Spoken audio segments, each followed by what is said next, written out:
The team of my youth, the Chicago Bears, have fired their head coach, Matt Eberflus.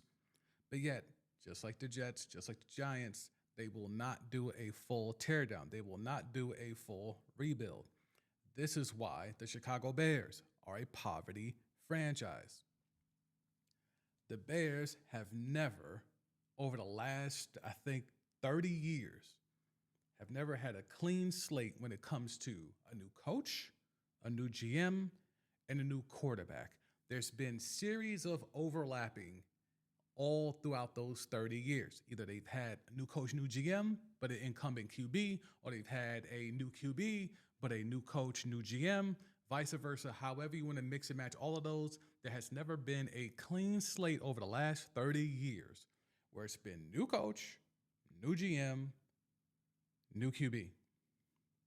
And that will not be the case even after firing Matt Eberflus, because there'll be a new coach, but allegedly they're going to keep the GM and Ryan Poles, who famously or infamously, depending how you want to look at it, passed on Jalen Carter for the opportunity to draft a mediocre right tackle from Tennessee because he himself was a former offensive lineman. Never forget that. He got an extra fourth-round pick to pass up on Jalen Carter, who looks to be a Pro Bowl defensive tackle. Again, football's not that hard. It's very easy. Trenches out.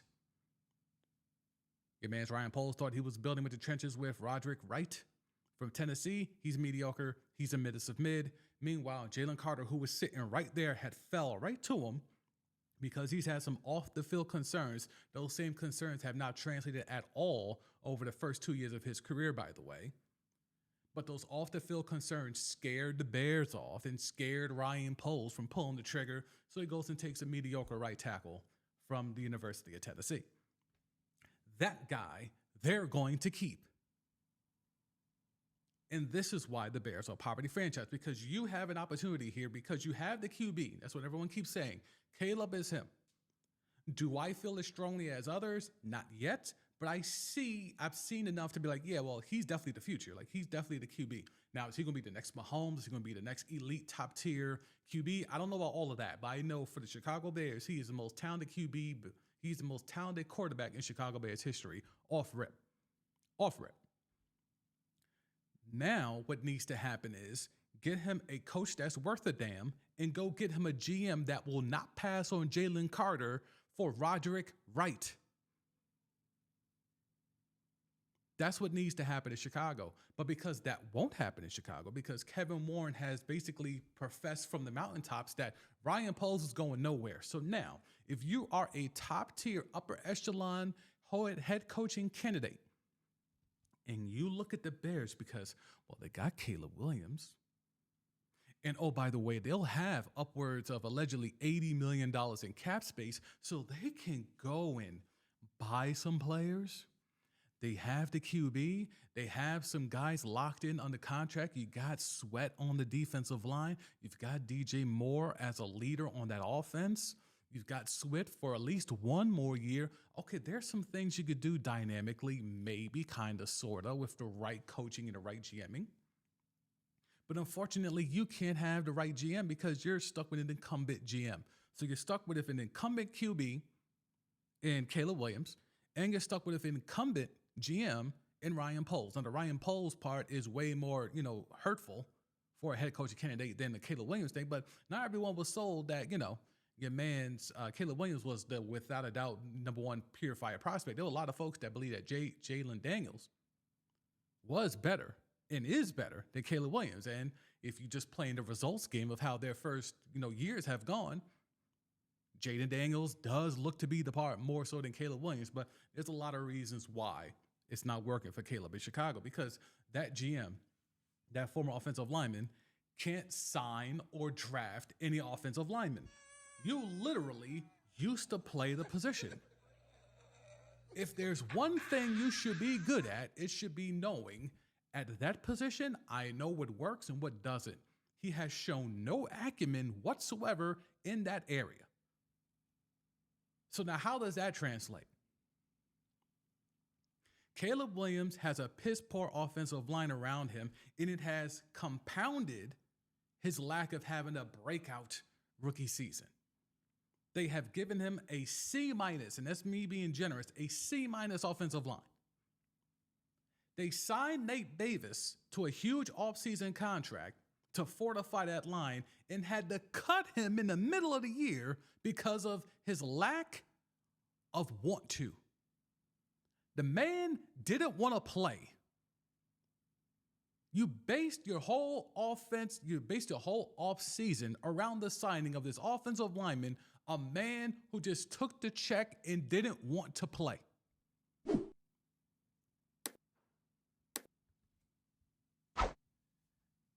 Poverty franchise. These are the examples I give you to show you how poverty franchises are built, to show you how poverty franchises are run. This is how you do it. You never have a clean slate. You always have an incumbent somewhere. Why would Ben Johnson go to Chicago? Everyone thinks, well, the Bears are just going to go get Ben Johnson. It's a really attractive job. Why would Ben Johnson want Ryan Poles picking his players? Ben Johnson would be a fool to leave Detroit for Chicago. He would be an idiot to leave Brad Holmes for Ryan Poles. Brad Holmes is cooking. Laporta, Gibbs, Sam Montgomery on the cheap from the Bears because Bowles didn't want to pay him. They got J-Mo. He re-upped St. Brown. Like he has built a machine in Detroit. He jumped out the window and took Gibbs when everybody and their mama who thinks that they're gurus kept saying running backs aren't valued. Running backs should never be drafted in the first round. Now you pair him with Montgomery. Now you got Sonic and Knuckles and they're printing merch and they're about to get to the NFC championship game, if not the damn Super Bowl. Ben Johnson would be an idiot who turned down every job last year. He turned down every job last year to run it back with the Lions. He had unfinished business. He turned down better jobs that were open last year as opposed to what potentially could be open this year. And you think he's going to leave Holmes in Detroit for Poles in Chicago? Make it make sense. Cliff Kingsbury, you gonna leave Jaden Daniels? One, for Caleb, which is a question mark. But two, again, you're leaving a franchise that knew to get rid of Jahan Dotson and sold him for peanuts. When it got Eckler for the cheap, they got Brian Robinson Jr., the offensive line that I have publicly laughed at over the last couple of years. They did better tinkering with their offensive line than the Bears did this past year in spending a lot of bread. So clearly, from a front office perspective, if we're playing just the results, which is what matters, if we're just playing the results, the Commanders front office has a better handle on how to handle things than the Bears. So again, what competent, offensive-minded head coach, leader of men, which is the buzzword, the term that the Bears want for the new head coach, a leader of men. What offensive guru, genius, play caller, what guy from the McVay tree or the Shanahan tree, what guy worth a damn is going to walk into Halas Hall and say, you know what, I'll take Caleb and I'll even take Ryan Poles. Now, the Caleb piece is easier to co-sign, but that Ryan Poles piece, someone's going to have to make it make sense. I would be stunned if someone of the caliber of, I don't think Ben Johnson's taking it, but even someone of that caliber takes that position because of the fact that you're going to have to accept that Ryan Poles is your GM. Now, you may just love Caleb Williams so much that you'll do anything to coach Caleb Williams, including accepting Ryan Poles as your GM, but therein lies the problem. The Bears know that they fell into this. The Bears were not supposed to have Caleb Williams. They fell into this. They found a sucker in Carolina, and they milked it for everything that was worth, and it worked perfectly. The master plan worked.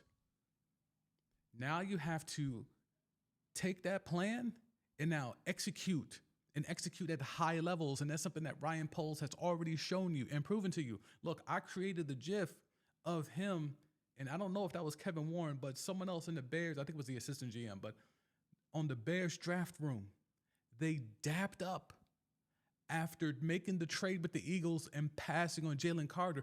They celebrated passing on Jalen Carter. They celebrated. They dapped up with cameras in the room. And you think Ben Johnson, Cliff Kingsbury, whoever else offensive guru you want to put out there, you think they didn't peep that? You think they don't have the same reservations that I'm speaking about? You think this is just a monolith? You think I'm the only one thinking this? You think I'm out here on an island? Anyone that pays attention around the Shield, around the National Checkdown League, knows that the Bears as an organization have been run ineptly for decades. And Ryan Poles, Kevin Warren, whoever else you want to throw in here are just the latest example of it. And the McCaskey family ain't no better. We know how they get down. They got Lovey up out of here after 10-6. We know how they get down. And then they try to clean it up with the Kevin Warrens, with the Ryan Poleses.